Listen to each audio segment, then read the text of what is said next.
ನಮಸ್ಕಾರ ಸ್ನೇಹಿತರೆ, ಮಸ್ತ್ ಮಗ ಚಾನಲ್ಗೆ ಸ್ವಾಗತ. ನಾನು ಅಮರ್ ಪ್ರಸಾದ್. ಭಾರತ ಗಡಿಯಲ್ಲಿ ಒಂದು ದೊಡ್ಡ ಯುದ್ಧ ತಂತ್ರಕ್ಕೆ ಕೈ ಹಾಕಿದೆ. ಇಷ್ಟು ದಿನ ಕೋಟಿ ಕೋಟಿ ಸುರಿದು ಬೃಹತ್ ಯುದ್ಧ ವಿಮಾನ, ಯುದ್ಧ ನೌಕೆಗಳನ್ನು ಖರೀದಿ ಮಾಡುತ್ತಿದ್ದ ಭಾರತ, ನಮ್ಮ ಡಿಫೆನ್ಸ್ ಮಿನಿಸ್ಟ್ರಿ ಈಗ ದಿಢೀರಂತ ಒಂದು ದೊಡ್ಡ ಡಿಸಿಷನ್ ತಗೊಂಡಿದೆ. ಭಾರೀ ಬೆಲೆಯ 52,000 ಕೋಟಿ ರೂಪಾಯಿಗಳ ಒಂದು ದೊಡ್ಡ ರಕ್ಷಣಾ ಡೀಲ್ಗೆ ಒಪ್ಪಿಗೆ ಸಿಕ್ಕಿದೆ. ಎಷ್ಟು? 52,000 ಕೋಟಿ ರೂಪಾಯಿಗಳ ಬಿಗ್ ಡೀಲ್ಗೆ. ಆದರೆ ಅಚ್ಚರಿ ಏನು ಅಂದರೆ, ಇದರಲ್ಲಿ ಒಂದೇ ಒಂದು ಫೈಟರ್ ಜೆಟ್ ಇಲ್ಲ, ಒಂದೇ ಒಂದು ನೌಕೆ ಇಲ್ಲ. ಬದಲಾಗಿ ಸೇನೆ ಗುಡ್ಡೆ ಹಾಕ್ತಿರೋದು ಕೇವಲ 100 ಕಿಲೋಮೀಟರ್ ವ್ಯಾಪ್ತಿಯಲ್ಲಿ ಶತ್ರುಗಳನ್ನು ಧೂಳಿಪಟ ಮಾಡಬಲ್ಲ ಶಾರ್ಟ್ ರೇಂಜ್ ಆಯುಧಗಳನ್ನು. ಪಾಕ್ ಗಡಿಯಿಂದ ಒಂದೆರಡು ಜಿಲ್ಲೆ ಕವರ್ ಮಾಡುವಂಥದ್ದಷ್ಟೇ. ಹಾಗಿದ್ರೆ ಏನಿದು 100 ಕಿಲೋಮೀಟರ್ ಹೊಡೆಯುವ ಭಾರತದ ತಂತ್ರ? ಈ 100 ಕಿಲೋಮೀಟರ್ ಅನ್ನೋ ನಂಬರ್ಗೂ ಪಾಕ್ ಆಕ್ರಮಿತ ಕಾಶ್ಮೀರಕ್ಕೂ ಇರೋ ಲಿಂಕ್ ಏನು? ಇದು ಭಾರತದ ಪಾಲಿಗೆ ಹೇಗೆ ಗೇಮ್ ಚೇಂಜರ್ ಆಗ್ಬೋದು? ಬನ್ನಿ ಕ್ವಿಕ್ ಆಗಿ ನೋಡ್ತಾ ಹೋಗೋಣ. ಗಡಿಗೆ ಬರ್ತಿವೆ ಹೊಸ ಡೆಡ್ಲಿ ಅಸ್ತ್ರಗಳು. ಸ್ನೇಹಿತರೆ, ರಕ್ಷಣಾ ಸಚಿವ ರಾಜನಾಥ್ ಸಿಂಗ್ ಅವರ ನೇತೃತ್ವದಲ್ಲಿ ನಡೆದ ಡಿಫೆನ್ಸ್ ಅಕ್ವಿಸಿಷನ್ ಕೌನ್ಸಿಲ್ ಮೀಟಿಂಗ್ನಲ್ಲಿ 52,000 ಕೋಟಿ ರೂಪಾಯಿಗಳ ಅಸ್ತ್ರಗಳ ಖರೀದಿಗೆ ಹೊಸದಾಗಿ ಅಕ್ಸೆಪ್ಟೆನ್ಸ್ ಆಫ್ ನೆಸೆಸಿಟಿ ಪ್ರಾಥಮಿಕ ಒಪ್ಪಿಗೆಯನ್ನು ಕೊಟ್ಟಾಗಿದೆ. ಈಗ ಇದರಲ್ಲಿ ಸೇನೆಗೆ ಸೇರ್ತಾ ಇರೋ ಆಯುಧಗಳು ಯಾವ್ಯಾವುದು ಗೊತ್ತಾ? ಒಂದ್ಸಲಿ ನೋಡಿ, ಲಿಸ್ಟ್ ನೋಡಿ, ನಿಮಗೆ ಸ್ವಲ್ಪ ಆಶ್ಚರ್ಯ ಆಗ್ಬೋದು. ಶತ್ರುಗಳ ಡ್ರೋನ್ ಸಿಗ್ನಲ್ ಕಟ್ ಮಾಡೋಕೆ Akash Tarang anti UAV electronic warfare system, ಹೆಗಲ ಮೇಲಿಂದಲೇ ಹೊಡೆಯುವ ಆಂಟಿ ಟ್ಯಾಂಕ್ ಮಿಸೈಲ್ಗಳು MPATGMಗಳು, man portable anti tank guided missile, ಹಾಗೆ medium range surface to air ಮಿಸೈಲ್ಗಳು MRSAMಗಳು, ಶತ್ರುಗಳನ್ನು ಹುಡುಕೊಂಡು ಹೋಗಿ ಅಪ್ಪಳಿಸುವ ಜೆಟ್ ಬೇಸ್ಡ್ ಕಾಮಿಕ್ಯಾಜಿ ಡ್ರೋನ್ಗಳು, ಮತ್ತು ವಿಶೋರತ್ಸ್ very short range air defence systems. ಸದ್ಯಕ್ಕೆ ಡಿಫೆನ್ಸ್ ಮಿನಿಸ್ಟ್ರಿ ರೂಲ್ಸ್ ಪ್ರಕಾರ ಯಾವ ಆಯುಧ ಎಷ್ಟು ಸಂಖ್ಯೆಯಲ್ಲಿ ಬರುತ್ತೆ, ಯಾವುದಕ್ಕೆ ಎಷ್ಟು ಕೋಟಿ ಅಂತ ಬ್ರೇಕ್ ಡೌನ್ ಕೊಟ್ಟಿಲ್ಲ. ಆದರೆ 52,000 ಕೋಟಿ ರೂಪಾಯಿ ಇಷ್ಟಕ್ಕೆ ಸುರಿತಾ ಇದ್ದಾರೆ. ಅದು DAC ಒಪ್ಪಿಗೆ ಕೊಟ್ಟಿರೋದು.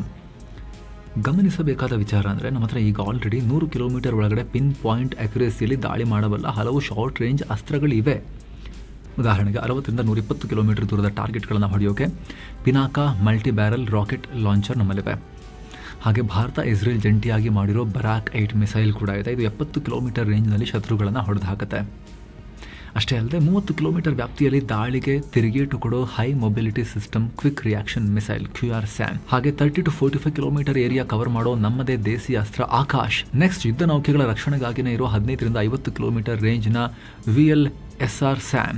ಈ ವ್ಯವಸ್ಥೆಗಳು ಈಗ ಆಲ್ರೆಡಿ ನಮ್ಮ ಬತ್ತಳಿಕೆಯಲ್ಲಿವೆ. ಇಷ್ಟೆಲ್ಲ ಇದ್ರೂ ಕೂಡ ಈಗ ಮತ್ತೆ 52,000 ಕೋಟಿ ರೂಪಾಯಿ ಸುರಿದು ಹತ್ತಿರದಿಂದ ಹೊಡೆಯುವ ಆಯುಧವನ್ನು ದೊಡ್ಡ ಪ್ರಮಾಣದಲ್ಲಿ ಪರ್ಚೇಸ್ ಮಾಡ್ತಿದ್ದಾರೆ. ಈ ಹಿಂದೆ 2022ರಲ್ಲಿ ಭಾರತ ಆಂಟಿ ಟ್ಯಾಂಕ್ ಮಿಸೈಲ್ಗಳನ್ನು ತಗೊಳ್ಳೋಕೆ ಕೇವಲ 4,276 ಕೋಟಿ ರೂಪಾಯಿ ಖರ್ಚು ಮಾಡಿತ್ತು. ಜಸ್ಟ್ 3-4 ಇಯರ್ಸ್ ಆಗೋ ಬರೀ 4,276 ಕೋಟಿ ಆಂಟಿ ಟ್ಯಾಂಕ್ ಮಿಸೈಲ್ಗಳಿಗೆ. ಇನ್ನು 2025ರಲ್ಲಿ ಪಹಲ್ಗಾಮ್ ದಾಳಿ ಆದಾಗ ಎಮರ್ಜೆನ್ಸಿಯಾಗಿ ಗಡಿಗೆ ಅಸ್ತ್ರಗಳನ್ನು ಖರೀದಿ ಮಾಡೋಕೆ 260 ಕೋಟಿ ರೂಪಾಯಿ ಎತ್ತಿಕೊಡಲಾಗಿತ್ತು. ಅಂದರೆ ಅವೆಲ್ಲವೂ ಕೂಡ ಸಣ್ಣ ಪುಟ್ಟ ತುರ್ತು ಖರೀದಿಗಳೇ. ಹಾಗಿರುವಾಗ ಭಾರತ ಇಡೀ ವರ್ಷದಲ್ಲಿ ಅನುಮೋದಿಸಿದ ಒಟ್ಟು 6.73 ಲಕ್ಷ ಕೋಟಿ ರೂಪಾಯಿಗಳ ಬೃಹತ್ ಡಿಫೆನ್ಸ್ ಬಜೆಟಲ್ಲಿ, ಆ ಡಿಫೆನ್ಸ್ ಬಜೆಟಲ್ಲಿ ಸ್ಯಾಲ್ರಿ ಎಲ್ಲ ಹೋಗಿ ಆ್ಯಕ್ಚುಲಿ ಶಸ್ತ್ರಾಸ್ತ್ರ ತಗೊಳ್ಳೋಕೆ ಉಳಿಯೋದೇ ತುಂಬ ಕಮ್ಮಿ. ಅರ್ಧ ಮುಕ್ಕಾಲು ವಾಸಿ ಬರೀ ಸಂಬಳ ಪೆನ್ಷನಿಗೆ ಹೋಗುತ್ತೆ. ಉಳಿದಿರೋ ದುಡ್ಡಲ್ಲಿ 52,000 ಕೋಟಿ ರೂಪಾಯಿನ 100 ಕಿಲೋಮೀಟರ್ ವ್ಯಾಪ್ತಿಯಲ್ಲಿ ಹೊಡೆಯುವ ಆಯುಧಗಳಿಗೋಸ್ಕರನೇ ಸುರಿದಿರೋದು ಎಲ್ಲರ ಹುಬ್ಬೇರಿಸ್ತಾ ಇದೆ. ಪಾಕ್ ಗಡಿಯಾಟಕ್ಕೆ ಏಟು. ಸ್ನೇಹಿತರೆ, ಇಲ್ಲಿ ಪಾಕಿಸ್ತಾನಕ್ಕೆ ಈ ಸಲ ಸರಿಯಾಗಿ ಮದ್ದನ್ನು ಅರಿಯಲಾಗ್ತಾ ಇದೆ. ಅದು ಗಡಿ ಭಾಗದ ಸೈಕಲಾಜಿಕಲ್ ವಾರ್ಫೇರ್. ಪಾಕಿಸ್ತಾನ ಡೈರೆಕ್ಟ್ ಆಗಿ ಸೇನೆ ಮೇಲೆ ಅಟ್ಯಾಕ್ ಮಾಡೋ ಬದಲು ಗಡಿಯಲ್ಲಿರೋ ಮುಗ್ಧ ಹಳ್ಳಿ ಜನರ ಮೇಲೆ ತೋಪುಗಳನ್ನು ಬಳಸಿ, ಆರ್ಟಿಲರಿ ಫಿರಂಗಿಗಳನ್ನು ಬಳಸಿ, ಮಾರ್ಟರ್ ಶೆಲ್ಗಳನ್ನು ಬಳಸಿ ಡ್ಯಾಮೇಜ್ ಮಾಡುತ್ತೆ. ಡೇಟಾ ನೋಡೋದಾದರೆ ಕೇವಲ ಪೂಂಚ್, ರಜೌರಿ ಮತ್ತು ಕುಪ್ವಾರ ಸೆಕ್ಟರ್ಗಳಲ್ಲಿ ವರ್ಷಕ್ಕೆ ಸಾವಿರಾರು ಬಾರಿ ಸೀಸ್ ಫೈರ್, ಕದನ ವಿರಾಮದ ಉಲ್ಲಂಘನೆ ಮಾಡಿಬಿಟ್ಟು ಮನೆಗಳನ್ನೆಲ್ಲ ಡ್ಯಾಮೇಜ್ ಮಾಡೋದು, ನಾಗರಿಕರಿಗೆ ಡ್ಯಾಮೇಜ್ ಮಾಡೋದು ಮಾಡಿ ಪ್ರೆಷರ್ ಕ್ರಿಯೇಟ್ ಮಾಡುತ್ತೆ. ಆಪರೇಷನ್ ಸಿಂಧು ಟೈಮ್ನಲ್ಲೂ ಇದೇ ಪ್ಲೇ ಬುಕ್ ಅನ್ನು ರಿಪೀಟ್ ಮಾಡಿತ್ತು. ಪೂಂಚ್, ರಜೌರಿಯಲ್ಲಿ ಮಾರ್ಟರ್ ಶೆಲ್ ದಾಳಿಗೆ 17ಕ್ಕೂ ಅಧಿಕ ಜನರ ನಾಗರಿಕರ ಪ್ರಾಣ ಹೋಗಿತ್ತು. 106 ಜನ ಗಾಯಗೊಂಡಿದ್ರು. ಬಾರ್ಡರ್ ಹಳ್ಳಿಗಳನ್ನ ಕೆಲ ಕಡೆ ಖಾಲಿ ಮಾಡಿಸ್ಬೇಕಾಗಿ ಬಂತು ಉಪದ್ರವದಿಂದ ಅವ್ರದ್ದು. ಹೀಗೆ ಮಾಡೋದ್ರಿಂದ ಏನಾಗುತ್ತೆ? ಭಾರಿ ಭಯ ಶುರುವಾಗುತ್ತೆ. ನಮ್ಮಲ್ಲಿ ಇಂಡಿಪೆಂಡೆಂಟ್ ಮೀಡಿಯಾವೇ ಹೋಗಿ ಕವರ್ ಮಾಡ್ತಾರೆ. ಸರ್ಕಾರದ ಮೇಲೂ ಸೈಕಲಾಜಿಕಲ್ ಪ್ರೆಷರ್ ಕ್ರಿಯೇಟ್ ಆಗುತ್ತೆ. ಆವಾಗ ಭಾರತ ಸರ್ಕಾರದ ಮುಂದೆ ಎರಡೇ ಆಪ್ಷನ್ ಇರುತ್ತೆ. ಒಂದು, ಯುದ್ಧ ಇನ್ನೂ ಜೋರು ಮಾಡೋದು, ಎಸ್ಕಲೇಟರ್ ಲ್ಯಾಡ್ರಲ್ಲಿ ಹೈಯರ್ ಲೆವೆಲ್ಗೆ ಹೋಗಿ ಇನ್ನೂ ಉದ್ವಿಗ್ನಗೊಳಿಸೋದು ಯುದ್ಧವನ್ನು. ಇಲ್ಲ ಅಂತ ಹೇಳಿದ್ರೆ ಶಾಂತಿ ಮಾತುಕತೆಗೆ ರೆಡಿ ಆಗಬೇಕಾಗತ್ತೆ. ಆ ರೀತಿ ಪ್ರೆಷರ್ ಕ್ರಿಯೇಟ್ ಆಗುತ್ತೆ. ಇದರಲ್ಲಿ ಮೊದಲನೇ ಆಪ್ಷನ್, ಯುದ್ಧವನ್ನು ಕಂಟಿನ್ಯೂ ಮಾಡೋಣ ಅಂದ್ರೂ ಕೂಡ ಎಸ್ಕಲೇಟರ್ ಲ್ಯಾಡರ್ನಲ್ಲಿ ಮೇಲಕ್ಕೆ ಹೋಗಬೇಕಾಗತ್ತೆ. ಯಾಕಂದರೆ ನಮ್ಮ ಹತ್ರ ಅದೇ ಲೆವೆಲ್ನಲ್ಲಿ ಡಿಸ್ಪ್ರಪೋರ್ಷನೇಟ್ ಆಗಿ ದಾಳಿ ಮಾಡುವಷ್ಟು ಆಯುಧಗಳಿರಲಿಲ್ಲ. ಅಂದರೆ ಈಗ ಅವ್ರು ಬಾರ್ಡರಲ್ಲಿ ಕಿರಿಕಿರಿ ಮಾಡಿದ್ರು, ಚಟಿಪಿಟಿ ಮಾಡಿದ್ರು, ನಮಗೆ ಉಪದ್ರವ ಮಾಡ್ತಿದ್ದಾರೆ. ನಾವು ಅವರಿಗೆ ಅದೇ ಎಸ್ಕಲೇಟರ್ ಲೆವೆಲ್ನಲ್ಲಿ ಬಾರ್ಡರ್ ಫೈರಿಂಗಲ್ಲೇ 10 ಪಟ್ಟು ಜಾಸ್ತಿ ಸರಿಯಾಗಿ ಹೊಡೆದುಬಿಟ್ಟು ತೆಪ್ಪುಗಿರಿಸುವಷ್ಟು ನಮ್ಮ ಹತ್ರ ಶಸ್ತ್ರಾಸ್ತ್ರಗಳು ಕ್ವಾಂಟಿಟಿಯಲ್ಲಿ ಇರಲಿಲ್ಲ. ಅದು ಆರ್ಟಿಲರಿ ವಿಚಾರಕ್ಕೆ ಬಂದಾಗ ಕಾರ್ಗಿಲ್ ಯುದ್ಧದಲ್ಲಿ ಆರ್ಟಿಲರಿ ಗನ್ ಸೇರಿದ ಹಾಗೆ ಶಾರ್ಟ್ ರೇಂಜ್ ಆಯುಧಗಳು ನಮಗೆ ನಿರ್ಣಾಯಕ ಪಾತ್ರ ವಹಿಸಿದ್ವಲ್ವಾ. ಆದರೆ ಆ ನಂತರ ನಾವು ಸಾಕಷ್ಟು ಆಯುಧಗಳನ್ನು ತುಂಬಿಸ್ಕೊಂಡಿಲ್ಲ. Field artillery rationalisation plan FARP ಪ್ರಕಾರ ನಾವು 3,000ದಿಂದ 3,500 155 mm ಗನ್ಗಳನ್ನು ಪ್ರೊಕ್ಯೂರ್ ಮಾಡ್ಕೋಬೇಕಾಗಿತ್ತು. ಆದರೆ ಬೋಫೋರ್ಸ್ ಹಗರಣ ಸೇರಿದ ಹಾಗೆ ನಾನಾ ಕಾರಣಗಳಿಂದ ಇದು ಸಾಕಷ್ಟು ಡಿಲೇ ಆಗ್ತಾ ಬಂತು. ಈಗೀಗ ನಾವು M777 ಅಲ್ಟ್ರಾಲೈಟ್ ಹಾವಿಟ್ಸರ್ಸ್, K9 ವಜ್ರ T, ATACS ಅಂದರೆ ಅಡ್ವಾನ್ಸ್ ಟೋಡ್ ಆರ್ಟಿಲರಿ ಗನ್ ಸಿಸ್ಟಮ್ಸ್ನಂತಹ ಶಾರ್ಟ್ ರೇಂಜ್ ವೆಪನ್ಸ್ನ ಪ್ರೊಕ್ಯೂರ್ ಮಾಡ್ಕೊಳ್ಳೋಕೆ ಶುರು ಮಾಡಿದ್ದೇವೆ.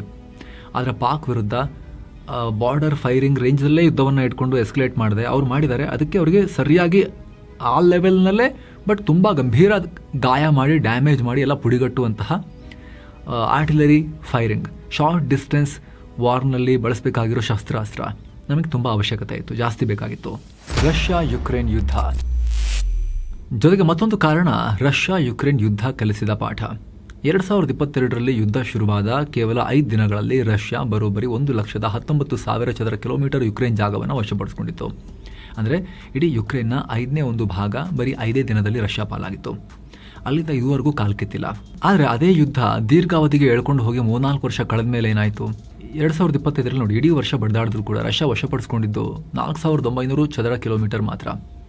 ಅಂದರೆ ಯಾವುದೇ ಯುದ್ಧದ ಗೆಲುವು ನಿರ್ಧಾರ ಆಗೋದು ಆ ಮೊದಲ ಕೆಲ ಗಂಟೆಗಳು ಮತ್ತು ಗಡಿಯ ಮೊದಲ ಕೆಲವು ಕಿಲೋಮೀಟರ್ಗಳಲ್ಲಿ ಎಫೆಕ್ಟಿವ್ ಆಗಿ. ಅದರಲ್ಲೂ ಭಾರತ ಪಾಕಿಸ್ತಾನ ಗಡಿ ನೋಡಿ, ಪಾಕಿಸ್ತಾನದ ಬಹುತೇಕ ಪ್ರಮುಖ ಏರ್ ಬೇಸ್ಗಳು ಮತ್ತು ಸೇನಾ ನೆಲೆಗಳು ಇರೋದು ನಮ್ಮ ಗಡಿಯಿಂದ ಕೇವಲ 100ರಿಂದ 150 ಕಿಲೋಮೀಟರ್ ರೇಡಿಯಸ್ನಲ್ಲಿ. ಉದಾಹರಣೆಗೆ ರಾಜಸ್ಥಾನದ ಗಡಿಗೆ ಕೇವಲ 50 ಕಿಲೋಮೀಟರ್ ದೂರದಲ್ಲಿ ರಹೀಮ್ ಯಾರ್ ಖಾನ್ ಏರ್ ಬೇಸ್, ಇದು ಪಾಕ್ನ ಪ್ರಮುಖ ಫಾರ್ವರ್ಡ್ ಏರ್ ಬೇಸ್. ಇನ್ನು ಚೀನಾದ JF-17 ಯುದ್ಧ ವಿಮಾನಗಳಿರೋ ರಫೀಕಿ ಏರ್ ಬೇಸ್ 140 ಕಿಲೋಮೀಟರ್. ಸಿಂಧ್ ಪ್ರಾಂತ್ಯದ ಸುಖುರ್ 120 ಕಿಲೋಮೀಟರ್ಸ್ ದೂರ. ಇವೆಲ್ಲವೂ ಕೂಡ ಇದೇ ರೇಂಜ್ನಲ್ಲಿ ಬರ್ತವೆ, 100± ಅಲ್ಲಿ. ಪಂಜಾಬ್ ಗಡಿಯಿಂದ ಕೂಗಳತೆ ದೂರದಲ್ಲಿರೋ ಪಾಕಿಸ್ತಾನದ ಸಿಯಾಲ್ಕೋಟ್ ಸೇನಾ ನೆಲೆ ಕೂಡ ಇಂಪಾರ್ಟೆಂಟ್ ಟಾರ್ಗೆಟೇ. ಅಂದರೆ ಗಡಿಯಿಂದ ಪಾಕಿಸ್ತಾನದ ಬಹುತೇಕ ಎಲ್ಲ ಪ್ರಮುಖ ಆರ್ಮಿ ಇನ್ಸ್ಟಾಲೇಷನ್ಸ್ ಬರೋದೇ 100-150 ಕಿಲೋಮೀಟರ್ ಒಳಗಡೆ. ಇದಕ್ಕೆ ಅತಿ ಮುಖ್ಯವಾಗಿ ಪಾಕಿಸ್ತಾನದ ಸೇನಾ ಹೆಡ್ ಕ್ವಾರ್ಟರ್ಸ್ ಇರೋ ರಾವಲ್ಪಿಂಡಿಯಿಂದ 110 ಕಿಲೋಮೀಟರ್ ಆಸುಪಾಸಲ್ಲಿ ದೂರದಲ್ಲಿದೆ. ಜಮ್ಮು ಕಾಶ್ಮೀರದ LOCನ ನಿಯರೆಸ್ಟ್ ಪಾಯಿಂಟ್ ತಗೊಂಡ್ರೆ ನಾವು ರಾವಲ್ಪಿಂಡಿಗೆ. ಈ ಡಿಸ್ಟೆನ್ಸ್ ತುಂಬ ಮುಖ್ಯ ಸ್ನೇಹಿತರೆ. ರಾವಲ್ಪಿಂಡಿ ಅನ್ನೋದು ಪಾಕಿಸ್ತಾನದ ಹೃದಯ. ಅದು ಯಾಕಂದರೆ ಪಾಕಿಸ್ತಾನ ಆರ್ಮಿಯ ಹೃದಯ, ಹಾಗಾಗಿ ಪಾಕಿಸ್ತಾನಕ್ಕೂ ಹೃದಯ. ಅಲ್ಲಿಂದ ಗಡಿಯಲ್ಲಿರೋ ಮುಜಫರಾಬಾದ್ಗೆ ಅವರು ಕ್ಷಣಾರ್ಧದಲ್ಲಿ ತಮ್ಮ ಟ್ಯಾಂಕ್, ಮಿಸೈಲ್ ಮತ್ತು ಸೇನೆಯನ್ನು ರವಾನೆ ಮಾಡ್ಬೋದು. ಅಂದರೆ ಯಾವುದೇ ಯುದ್ಧ ಶುರುವಾದರೂ ಕೇವಲ 1-2 ಗಂಟೆಯಲ್ಲಿ ಪಾಕ್ ಗಡಿಗೆ ನುಗ್ಗು ಬಿಡೋಕೆ ಅವರಿಗೆ ತುಂಬ ಹತ್ತಿರದಲ್ಲಿ ಅವರಿದ್ದಾರೆ. ಇದನ್ನು ಬ್ರೇಕ್ ಮಾಡಬೇಕಲ್ವಾ? ಭಾರತ POK ವಶಕ್ಕೆ ಪಡೆಯೋಕೆ ಒಂದು ಹೆಜ್ಜೆ ಇಡ್ತು ಅಂತ ಅಂದ್ಕೊಳ್ಳೋಣ.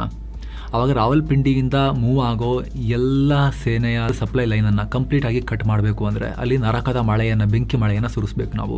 ಅದು ಆಗಬೇಕು ಅಂದರೆ ಮೊದಲ 100 ಕಿಲೋಮೀಟರ್ ಕಂಪ್ಲೀಟ್ ಆಗಿ ಭಾರತ ಡಾಮಿನೇಟ್ ಮಾಡೋದು ತುಂಬ ಮುಖ್ಯ. ಕೇವಲ ಪಾಕ್ ಅಷ್ಟೇ ಅಲ್ಲ, ನಮ್ಮ ಪ್ರಮುಖ ವಾಯುನೆಲೆಗಳು, ಸೇನೆಯ ಪ್ರಧಾನ ಕಚೇರಿಗಳು ಮತ್ತು ಯುದ್ಧೋಪಕರಣಗಳ ಗೋದಾಮುಗಳಂಥ ಭಾರತದ ಅತ್ಯಂತ ಸೂಕ್ಷ್ಮ ಹಾಗೂ ಆಯಕಟ್ಟಿನ ಸ್ಥಳಗಳು ಗಡಿಯಿಂದ 100 ಕಿಲೋಮೀಟರ್ ವ್ಯಾಪ್ತಿಯ ಒಳಗೆ ಇರ್ತವೆ. ಅದರಲ್ಲಿ ಪ್ರಮುಖವಾಗಿ ಪಂಜಾಬ್ನ ಆದಂಪುರ್ ಏರ್ ಬೇಸ್, ಇಲ್ಲಿ MiG-29 ಮತ್ತು S-400 ಏರ್ ಡಿಫೆನ್ಸ್ ಸಿಸ್ಟಮ್ಗಳನ್ನು ಡಿಪ್ಲಾಯ್ ಮಾಡಲಾಗಿದೆ. ಅದೇ ಪಂಜಾಬ್ನಲ್ಲಿ ಪಠಾಣ್ಕೋಟ್ ಸೇನಾ ನೆಲೆ ಕೂಡ ಇದೆ. ಪಾಕ್ ಗಡಿಯಿಂದ 120 ಕಿಲೋಮೀಟರ್ ದೂರದಲ್ಲಿರೋ ಬಿಕಾನೇರ್ನಲ್ಲಿ ತೇಜಸ್ ವಿಮಾನಗಳಿವೆ. ಹಾಗೆ ಭಾರತದ ಪ್ರಮುಖ ಸೇನಾ ನೆಲೆ ಜೈಸಲ್ಮೇರ್ ಕೂಡ ಪಾಕ್ ಗಡಿಯಿಂದ 140 ಕಿಲೋಮೀಟರ್ ದೂರ ಇದೆ. ಉಳಿದಂತೆ ಗುಜರಾತ್ನ ದೀಸಾ, ನಾಲಿಯಾ ಬೇಸ್ಗಳು ಪಾಕ್ ಗಡಿಗೆ ಹತ್ತಿರನೇ ಇವೆ. ಸೊ ಶತ್ರು ಸೇನೆಗೆ ಡಿಸ್ಟೆನ್ಸ್ ವಿಚಾರದಲ್ಲಿ ಇವೆಲ್ಲ ಹತ್ತಿರ ಇವೆ. ಹಾಗಾಗಿ ನಮ್ಮ ಈ ಪ್ರಮುಖ ಆಸ್ತಿಗಳನ್ನು ಕಾಪಾಡಿಕೊಳ್ಳೋಕೆ ಗಡಿಯ ಮೊದಲ ಲೇಯರ್ನಲ್ಲೇ ಅತ್ಯಂತ ಬಲಿಷ್ಠ ರಕ್ಷಣಾ ಕೋಟೆಯನ್ನು ನಿರ್ಮಾಣ ಮಾಡೋದು ಅನಿವಾರ್ಯ. 20 ಲಕ್ಷದ ಡ್ರೋನ್ಗೆ 8 ಕೋಟಿಯ ಮಿಸೈಲ್. ಎಸ್ ಸ್ನೇಹಿತರೆ, 3ನೇ ಅತಿ ದೊಡ್ಡ ಕಾರಣ ಎಕನಾಮಿಕ್ ವಾರ್ಫೇರ್ ಅಥವಾ ಹಣದ ಲೆಕ್ಕಾಚಾರ. ಇವತ್ತಿನ ಯುದ್ಧಗಳಲ್ಲಿ ಶತ್ರುಗಳು ಕೋಟಿ ಬೆಲೆಯ ಫೈಟರ್ ಜೆಟ್ಗಳನ್ನು ಕಳಿಸೋದರ ಬದಲಾಗಿ ಶಾಹಿದ್ 136ನಂತಹ ಅಗ್ಗದ ಕಾಮಿಕಾಜಿ ಆತ್ಮಾಹುತಿ ಡ್ರೋನ್ಗಳನ್ನು ನೂರಾರು ಸಂಖ್ಯೆಯಲ್ಲಿ ಬಿಡ್ತಾರೆ. ಮಾರ್ಕೆಟ್ನಲ್ಲಿ ಇಂತಹ ಒಂದು ಡ್ರೋನ್ ಬೆಲೆ ಬರೀ $20,000ದಿಂದ $50,000 ಆಗಿ ಹೋಗುತ್ತೆ. ನಮ್ಮ ರೂಪಾಯಿ ಲೆಕ್ಕದಲ್ಲಿ 20ರಿಂದ 50 ಲಕ್ಷ ರೂಪಾಯಿ. ಈ 20 ಲಕ್ಷದ ಡ್ರೋನ್ ನಮ್ಮ ಗಡಿಯೊಳಗೆ ನುಗ್ಗಿ ಬರ್ತಾ ಇದೆ ಅಂತ ಇಟ್ಕೊಳ್ಳಿ. ಅದನ್ನು ಹೊಡೆಯೋಕೆ ನಮ್ಮಲ್ಲಿರೋ ದುಬಾರಿ S-400ನಂಥ ಬೃಹತ್ ಮಿಸೈಲ್ ಬಳಸಿದ್ರೆ ಏನಾಗುತ್ತೆ? ಒಂದು S-400ನ ಇಂಟರ್ಸೆಪ್ಟರ್ ಮಿಸೈಲ್ ಬೆಲೆ $3.7 ಮಿಲಿಯನ್ ಹಿಡಿದು ಶಾರ್ಟ್ ರೇಂಜ್ಗೆ $1 ಮಿಲಿಯನ್ ವರೆಗೂ ಇದೆ. ಅಂದರೆ ಒಂದು ಮಿಸೈಲ್ಗೆ ಸುಮಾರು 9 ಕೋಟಿಯಿಂದ 30 ಕೋಟಿ ರೂಪಾಯಿ ಖರ್ಚಾಗುತ್ತೆ. ಕೇವಲ 20 ಲಕ್ಷದ ಡ್ರೋನ್ ಹೊಡೆಯೋಕೆ ನಮ್ಮ 9 ಕೋಟಿ ರೂಪಾಯಿಯ ಮಿಸೈಲ್ ಫೈರ್ ಮಾಡೋದು ಎಂಥ ದಡ್ತನ ಆಗುತ್ತೆ ಯೋಚನೆ ಮಾಡಿ. ಇದನ್ನು ತಪ್ಪಿಸೋಕೆ ಶತ್ರುಗಳ ಅಗ್ಗದ ಡ್ರೋನ್ಗಳನ್ನು ಅಷ್ಟೇ ಕಡಿಮೆ ಕಾಸ್ಟಲ್ಲಿ ಹೊಡೆದು ಹಾಕೋಕೆ ಭಾರತ ಈಗ ವಿಶೋರಾಸ್ ಮತ್ತು ಮ್ಯಾನ್ ಪಾಡ್ಸನ್ನು 100 ಕಿಲೋಮೀಟರ್ ಗಡಿ ಉದ್ದಕ್ಕೂ ದೊಡ್ಡ ಪ್ರಮಾಣದಲ್ಲಿ ತಗೊಂಡೋಗಿ ಕ್ವಾಂಟಿಟಿ ಜಾಸ್ತಿ ಮಾಡ್ಕೊಳ್ತಾ ಇದ್ದೇವೆ. ಟ್ಯಾಂಕ್ಗೆ ಬ್ರೇಕ್, ಕಟ್ ಆಗಲ್ಲ ಕಮ್ಯುನಿಕೇಷನ್. ಎಸ್ ಸ್ನೇಹಿತರೆ, ಯುದ್ಧ ಟ್ಯಾಂಕ್ಗಳನ್ನು ಬ್ಲಾಕ್ ಮಾಡೋದು, ತಡೆಯೋದು, ನಾಶ ಮಾಡೋದು. ಯುದ್ಧ ಶುರುವಾದ ತಕ್ಷಣ ಶತ್ರುಗಳು ನಮ್ಮ ಗಡಿಯೊಳಗೆ ನುಗ್ಗೋಕೆ ಯುದ್ಧ ಟ್ಯಾಂಕ್ಗಳನ್ನು ಮತ್ತು ಶಸ್ತ್ರಸಜ್ಜಿತ ವಾಹನಗಳನ್ನು ನಮ್ಮ ಗಡಿ ಕಡೆಗೆ ನುಗ್ಗಿಸೋಕೆ ಟ್ರೈ ಮಾಡ್ತಾರೆ. ಈ ಹಂತದಲ್ಲೇ ಅವ್ರನ್ನ ತಡೆದು ನಾಶ ಮಾಡದೆ ಹೋದರೆ ಶತ್ರುಗಳು ನಮ್ಮ ಭೂಮಿಯ ಒಳಗಡೆ ಬಂದು ನುಗ್ಗು ಬಿಡ್ತಾರೆ. ಕಾಲಿಡಕ್ ಬಿಡ್ಲೇಬಾರ್ದಲ್ವ ಅವ್ರನ್ನ. ಉದಾಹರಣೆಗೆ ಪಾಕಿಸ್ತಾನ ಮತ್ತು ಚೀನಾ ಬಳಿ ಇರೋ ಅಲ್ ಖಾಲಿದ್ ಅಥವಾ ಹೊಸ ಹೈದರ್ ಟ್ಯಾಂಕ್ಗಳ ಟಾಪ್ ಸ್ಪೀಡ್ ಗಂಟೆಗೆ 70ರಿಂದ 72 ಕಿಲೋಮೀಟರ್ ಇದೆ. ಅಂದರೆ ರೋಡ್ ಕ್ಲಿಯರ್ ಇದ್ದರೆ ಬರೀ 83 ನಿಮಿಷದಲ್ಲಿ ಇವು 100 ಕಿಲೋಮೀಟರ್ ದೂರ ಕ್ರಮಿಸಿ ನಮ್ಮ ಗಡಿಯೊಳಗೆ ನುಗ್ಗುವ ಕೇಪಬಿಲಿಟೀಸನ್ನು ಹೊಂದಿರ್ತವೆ, ತಡೆದಿಲ್ಲ ಅಂದರೆ. ಈಗ ಇವುಗಳನ್ನು ತಡೆಯೋಕೆ ಭಾರತ ಆ್ಯಂಟಿ ಟ್ಯಾಂಕ್ ಗೈಡೆಡ್ ಮಿಸೈಲ್, ಅದು ಕೂಡ ಸೈನಿಕರು ಹೆಗಲ ಮೇಲಿಟ್ಟು ಫೈರ್ ಮಾಡ್ಬೋದು, ತಗೊಂಡೋಗಿ ಬೇರೆ ಬೇರೆ ಕಡೆ ಕ್ಯಾರಿ ಮಾಡಿ ಫೈರ್ ಮಾಡ್ಬೋದು, ಆ ಥರದ್ದು ಮ್ಯಾನ್ ಪೋರ್ಟೇಬಲ್ ನಿಯೋಜನೆ ಮಾಡ್ತಿದ್ದಾರೆ ದೊಡ್ಡ ಸಂಖ್ಯೆಯಲ್ಲಿ. ಹಾಗೆ ಆಧುನಿಕ ಟ್ಯಾಂಕ್ಗಳ ಮುಂಭಾಗದಲ್ಲಿ ಅತ್ಯಂತ ದಪ್ಪನಾದ ಆರ್ಮರ್ ಕವಚ ಇರುತ್ತೆ, ಆದರೆ ಟ್ಯಾಂಕ್ನ ಮೇಲ್ಭಾಗದಲ್ಲಿ ತೆಳುವಾದ ಕವಚ ಇರುತ್ತೆ. ಸೊ ನಮ್ಮ ಹೊಸ ಮಿಸೈಲ್ಗಳು ಈಗ ನೇರವಾಗಿ ಹೋಗಿ ಟ್ಯಾಂಕ್ನ ಮೇಲ್ಭಾಗಕ್ಕೆ ಟಾಪ್ ಅಟ್ಯಾಕ್ ಅಲ್ಲಿಗೆ ಅಪ್ಪಳಿಸಿ ಟ್ಯಾಂಕ್ಗಳನ್ನು ನಾಶ ಮಾಡ್ತವೆ. ಅಂದರೆ ಗಡಿಯ ಮೊದಲ 100 ಕಿಲೋಮೀಟರ್ ದಾಟೋ ಮುನ್ನವೇ ಶತ್ರುಗಳ ಟ್ಯಾಂಕ್ಗಳನ್ನು ಹೊಡೆದು ಹಾಕೋದು ಟಾರ್ಗೆಟ್. ಇನ್ನು ಯುದ್ಧದ ಆರಂಭದಲ್ಲೇ ಶತ್ರುಗಳು ಜಾಮರ್ಗಳನ್ನು ಬಳಸಿ ಗಡಿ ಭಾಗದಲ್ಲಿನ ರೇಡಾರ್, GPS ಮತ್ತು ಕಮ್ಯುನಿಕೇಷನ್ ಕಟ್ ಮಾಡೋಕೆ ಟ್ರೈ ಮಾಡ್ತಾರೆ. ಇದರಿಂದ ನಮ್ಮ ಸೈನಿಕರ ನಡುವಿನ ಸಂವಹನಕ್ಕೆ ಪ್ರಾಬ್ಲಮ್ ಆಗ್ಬೋದು. ಆದರೆ ಇದನ್ನು ಕೌಂಟರ್ ಮಾಡೋಕೆ ನಾವು ಅವ್ರದ್ದು ಜಾಮ್ ಮಾಡಬೇಕು, ಬಟ್ ನಮ್ದವ್ರು ಜಾಮ್ ಮಾಡೋಕ್ಕಾಗಬಾರ್ದು. ಅದನ್ನು ಮಾಡೋಕ್ಕೆ ಭಾರತ ಆಕಾಶ್ ತರಂಗ್ ಸಿಸ್ಟಮನ್ನು ಗಡಿಗೆ ತರ್ತಾ ಇದೆ. ಇದು ಶತ್ರುಗಳ ಕಣ್ಣು ಮತ್ತು ಕಿವಿ ಎರಡನ್ನ ಮುಚ್ಚಿಸಿಬಿಡುತ್ತೆ. ಅಂದರೆ ಶತ್ರುಗಳು ಬಿಡುವ 100 ಡ್ರೋನ್ಗಳ ಸಿಗ್ನಲ್ಗಳನ್ನು ಇದು ಕಂಪ್ಲೀಟ್ ಆಗಿ ಬ್ಲಾಕ್ ಮಾಡಿ ಜಾಮ್ ಮಾಡಿ ಬಿಸಾಕತ್ತೆ. ಅವರ ರೆಡಾರ್ಗಳು ಕೂಡ ಕೆಲಸ ಮಾಡಬಾರ್ದು, ಆ ರೀತಿ ನೋಡ್ಕೊಳ್ಳುತ್ತೆ. ಇದರಿಂದ ಶತ್ರುಗಳ ಡ್ರೋನ್ಗಳು ದಾರಿ ತಪ್ಪಿ ಅಲ್ಲಲ್ಲೇ ಬಿದ್ದು ಹೋಗ್ತವೆ. ಈ ಎಲ್ಲ ಕಾರಣಗಳನ್ನು ಮುಂದಿಟ್ಕೊಂಡು ಭಾರತ ಈಗ ಫಸ್ಟ್ 100 ಕಿಲೋಮೀಟರ್ನಲ್ಲಿ ಪಾಕಿಸ್ತಾನವನ್ನು ಹೆಂಗೆ ಅಲುಗಾಡಿಸಬೇಕು ಅಂತ ಹೇಳಿ ಎಲ್ಲ ತಯಾರಿಗಳನ್ನು ಮಾಡ್ಕೊಳ್ತಿದೆ. ಅದಕ್ಕೆ ಒಂದು ಶಾಟ್ನಲ್ಲಿ 52,000 ಕ್ರೋರನ್ನು ಭಾರತ ಸುರಿತಾ ಇರೋದು 100 ಕಿಲೋಮೀಟರ್ನ ವಾರ್ಫೇರ್ಗೆ. ಅದನ್ನು ಎಕ್ಸ್ಪ್ಲೇನ್ ಮಾಡೋ ಪ್ರಯತ್ನವನ್ನು ನಾವು ಮಾಡಿದ್ದೀವಿ ಸ್ನೇಹಿತರೆ. ಹಾಗಂತ ಇದು ಯಾವುದು ಕೂಡ ಕ್ಲಾಸಿಫೈಡ್ ಇನ್ಫಾರ್ಮೇಷನ್ ಅಲ್ಲ, ಗುಪ್ತ ಮಾಹಿತಿ ಅಲ್ಲ. ನಮ್ಮ defence acquisition council officially declare ಮಾಡಿರೋ ಫಿಗರ್ಸ್, ಡೇಟಾವನ್ನು ನಾವೀಗ ನಿಮ್ಮ ಮುಂದೆ ಇಟ್ಟಿರೋದು, ಅದನ್ನು ಅನಲೈಸ್ ಮಾಡಿದ್ದೀವಿ ಅಷ್ಟೇ.